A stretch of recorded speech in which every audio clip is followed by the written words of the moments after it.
ప్రకాశం barrage 100 years మునుపు design చేశారు. అయితే ఈరోజు 11,43,000 క్యూసెక్స్ ఆఫ్ వాటర్ వచ్చింది. ఆ తర్వాతనే అనేక ప్రాజెక్టులు కట్టారు. పైన నాగార్ సాగర్ కానీ, Pulichintala, Srisailam, జోరాల, Almatti, so many projects వచ్చాయి. ఈరోజు ఉన్నటువంటి వాతావరణ మార్పుల్లో ఎక్కడైతే క్లౌడ్ బరస్టింగ్ కావడం, విపరీతమైన వర్షాలు పడడం, 2 రోజుల్లో 40 సెంటీమీటర్ల వర్షపాతం పడింది. ఇక్కడ 40 సెంటీమీటర్లు అంటే మనం ఊహించుకోవాల్సిన అవసరం ఉంది. అంత పెద్ద ఎత్తున పడింది. ఇదే కాకుండా పైన కృష్ణా నది పరివాహక ప్రాంతం అంతా కూడా పెద్ద ఎత్తున వర్షాలు పడ్డాయి. ఒక పక్కన ఇక్కడికి వస్తే ఇంకొక పక్కన ఏదైతే మన బుడమేడు పెద్ద ఎత్తున నీళ్లు రావడం జరిగింది. బుడమేడు కూడా మనం చూసినప్పుడు ఆల్ ఆఫ్ ఎ సడన్ 7,500 10,000కు డిజైన్ చేసినటువంటి డ్రైన్స్ అవి అక్కడ ఒక 35,000 క్యూసెక్స్ ఒకటేసారి రావడం, ఇవన్నీ కానొచ్చుంటే even Krishna Prakasam barrage overflow అయ్యేది, అలాంటి ప్రమాదం వచ్చేది.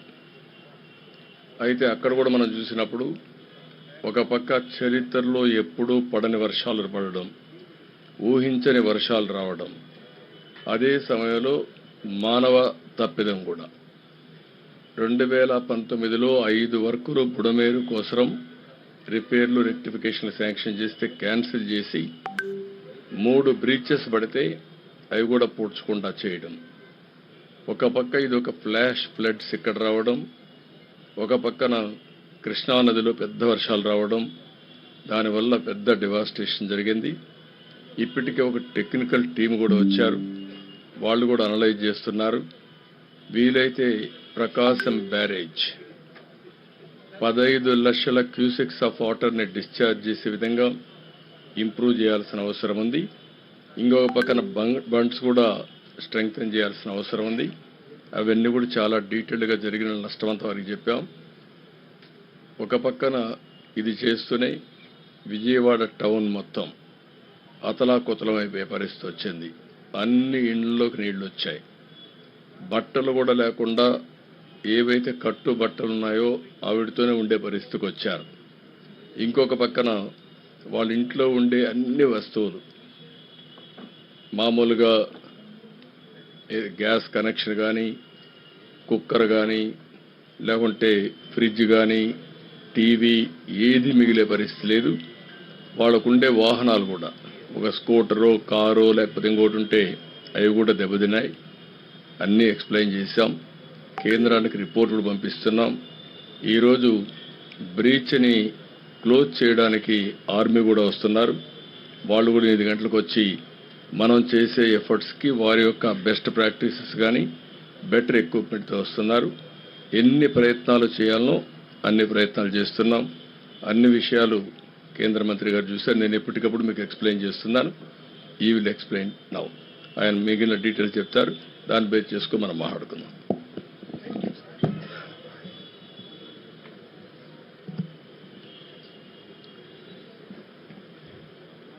मित्रों, आंध्र प्रदेश में विजयवाड़ा में अभूतपूर्व संकट की स्थिति है। ऐसा पहले कभी देखा नहीं गया। एक साथ 400 मिलीमीटर बारिश, और उसके कारण जल प्रलय की स्थिति उत्पन्न हुई।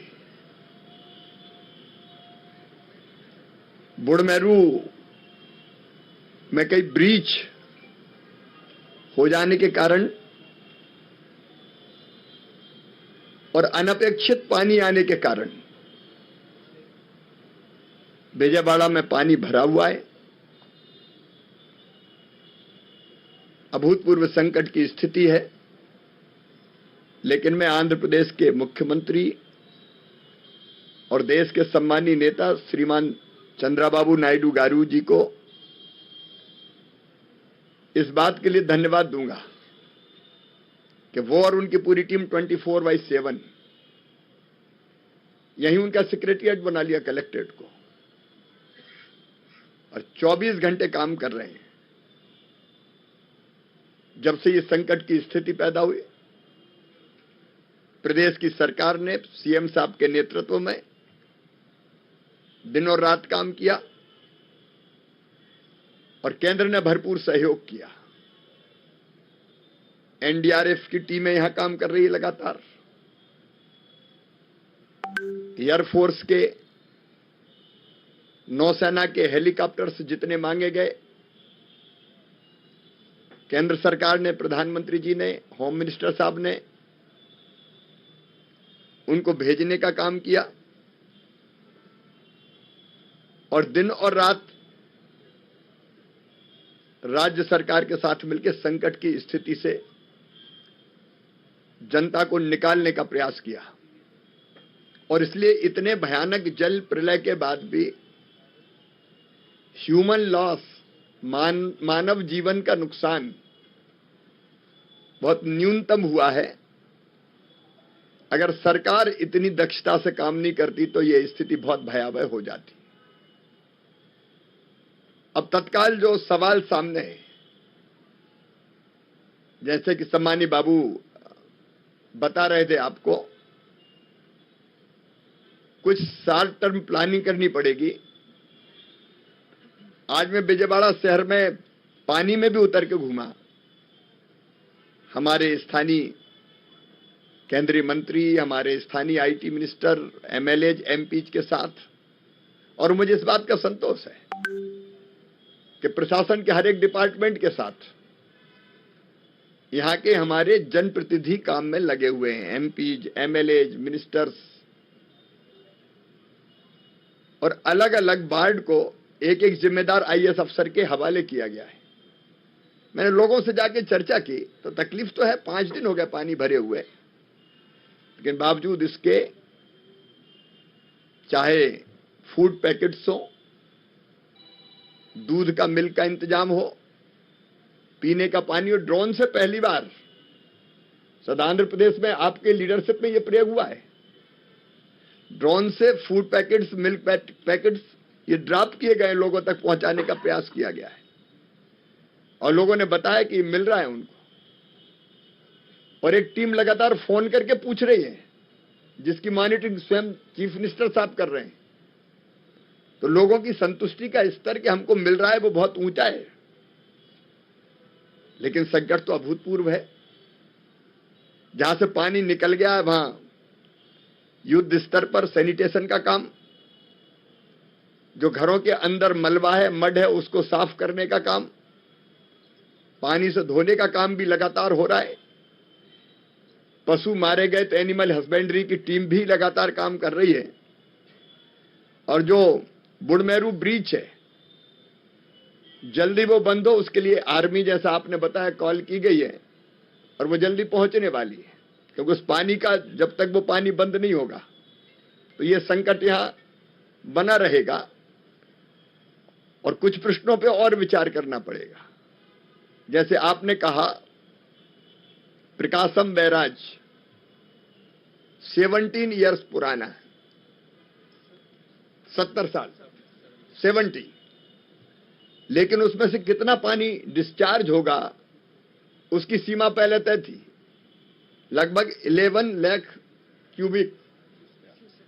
क्यूसिक, 11.9, लेकिन 12 लाख के ऊपर पानी एक साथ आ गया। मैंने टकराई हुई बोट देखी, वो तो बड़े संकट से बच गए। और इसलिए टेक्निकली इस डिस्चार्ज को कैसे बढ़ाया जाए, उसके लिए हमारे होम मिनिस्टर श्रीमान अमित शाह जी ने आपने मांगी, टीम भी भेजी है। तो कुछ तो ऐसी जो लॉन्ग टर्म प्लानिंग करनी होगी। जैसे प्रीवियस गवर्नमेंट के समय बड़मेरू के आसपास ही जो माइनिंग हुई, इलीगल माइनिंग हुई, उसके कारण भी नुकसान पहुंचा और उसके कारण ब्रीच, वो बड़ा कारण है एक ब्रीच होने का। तो इन चीजों को भी ढंग से देखना पड़ेगा। लेकिन तत्काल जो आपकी प्राथमिकता है जनता को राहत देने की, क्रॉप डैमेज भी काफी हुआ है। अभी मैंने देखे बनाना का जो प्लांटेशन था वहां हमने देखे फूलों की यहाँ खेती होती है, हल्दी, सारी क्रॉप्स को भी नुकसान हुआ है। और जो प्रारंभिक अनुमान है क्रॉप्स का वो भी 1.8 लाख हेक्टर में हुआ है। लगभग 2 लाख किसान प्रभावित हुए। लेकिन क्षति के आकलन के लिए हमारे गृह मंत्री अमित शाह जी ने एनडीआरएफ की टीम भेजी है। नुकसान का आकलन प्रारंभ कर दिया गया है। मेरे साथ भी कृषि विभाग की आंध्र प्रदेश को देखने वाली ज्वाइंट सेक्रेटरी एग्रीकल्चर जो देखती है मेरे साथ ही आई है। तो क्षति के आकलन का काम पूरा करने के बाद, जैसा आदरणीय मुख्यमंत्री जी कह रहे थे, घरों में भी जो लॉस हुआ है, घरेलू सामान का, दुकानों में व्यापारियों को नुकसान हुआ है, वो बड़े व्यापक पैमाने पर हुआ है। और घर रोजमर्रा की जरूरत की जो चीजें थी, टीवी, फ्रिज से लेके घरेलू सामान तक, गैस की टंकी से लेके काफी व्यापक नुकसान हुआ है। राज्य सरकार पूरी संवेदनशीलता के साथ काम कर रही है। मैं प्रधानमंत्री जी के निर्देश पर आया हूं। केंद्र सरकार ने भी हर संभव सहयोग किया है, मदद की है। और आगे भी क्षति के आकलन के बाद, पिछली सरकार ने कई गलतियां की, जैसे फसल बीमा योजना के प्रीमियम को पिछली सरकार ने जमा ही नहीं किया, और इसलिए प्रधानमंत्री फसल बीमा योजना का लाभ किसानों को नहीं मिला। लेकिन अब ये सरकार, बाबू की सरकार, एनडीए की सरकार, फसल बीमा योजना के प्रीमियम से लेके जो औपचारिकताएं बाकी वो भी पूरा करेगी। तो हम क्षति के आकलन करके फसल बीमा योजना का लाभ भी मिले, और जो बाकी नुकसान हुआ है उसका आकलन करने के बाद जो केंद्रीय टीम आई है वो भी आकलन करेगी। और आंध्र प्रदेश की सरकार के साथ मिलकर अभी भी हम काम कर रहे हैं, और मिलकर जनता को राहत देने में कोई कसर नहीं छोड़ेंगे। क्योंकि हमारा मानना है, प्रधानमंत्री नरेंद्र मोदी जी ये मानते हैं कि जनता की सेवा ही भगवान की पूजा है। तो संकट के समय जनता की सेवा करना ये एनडीए की सरकार का धर्म है, केंद्र का भी और राज्य का भी। और इसलिए उसमें भरपूर सहयोग केंद्र सरकार आंध्र प्रदेश की सरकार को करेगी, और हम मिलकर इस संकट के पार अपनी जनता को ले जाएंगे। टेक्निकल इश्यूज पर एक्सपर्ट्स की रिपोर्ट्स के बाद उस पर भी हम लोग आगे कदम उठाएंगे, ताकि कोई लॉन्ग टर्म जो मेजर्स हैं, ऐसी कृष्णा नदी के कारण में जो फ्लड आता और परिस्थितियां पैदा होती है, वो भी उठाए जा सकें। मैं कल सवेरे भी क्रॉप के डैमेज को एक गांव में जाके देखूंगा, और किसानों से भी वन टू वन चर्चा हम करने का प्रयास करेंगे। मैं आश्वस्त करता हूं कि श्रीमान चंद्रबाबू नायडू गारू जी के नेतृत्व में प्रदेश सरकार बेहतर से बेहतर काम करेगी, और केंद्र सरकार पूरा सहयोग करेगी, और इस संकट के पार जनता को निकाल के ले जाएंगे। धन्यवाद। ठीक है, अभी आकलन हो रहा है क्षति का। तो जैसे आकलन होता है, इमीडिएट भी और बाद में भी जो रिलीफ दिया जा सकता है निश्चित तौर पर दिया। Thank you.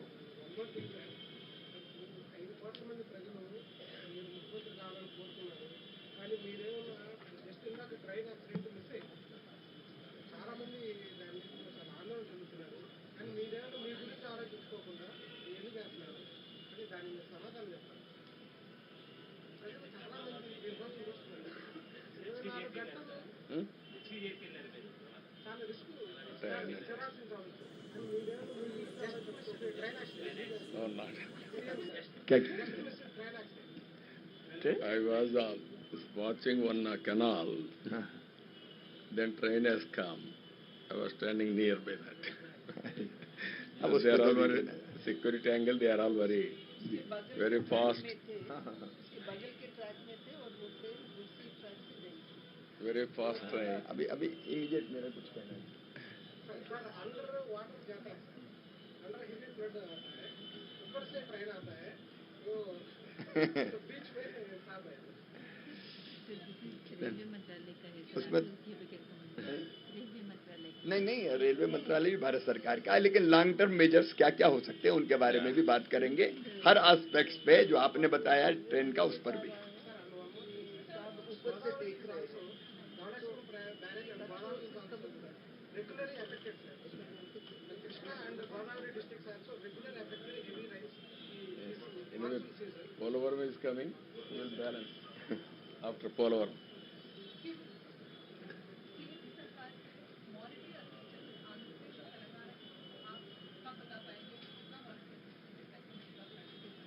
मैंने आपको बताया कि एक बार डैमेज का पूरा आकलन हो जाए, राज्य सरकार भी अपना प्रतिवेदन देगी और उसके बाद केंद्र सरकार तय करेगी।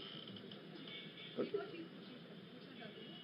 यूनियन बजट में बिहार के लिए काफी सारे पैसे अलॉट किए गए थे फ्लड कंट्रोल, तो इसीलिए ये आज ये सेकंड एनडीए पार्टनर जिस wanted to see what Andhra Pradesh would be ready. तो बस इसीलिए नहीं, देखिए मैंने कहा कि फ्लड के मामले को लेके भी और बाकी भी अगर लॉन्ग टर्म मेजर्स अपनाने की जरूरत होगी तो वो जरूर करेंगे। Thank you.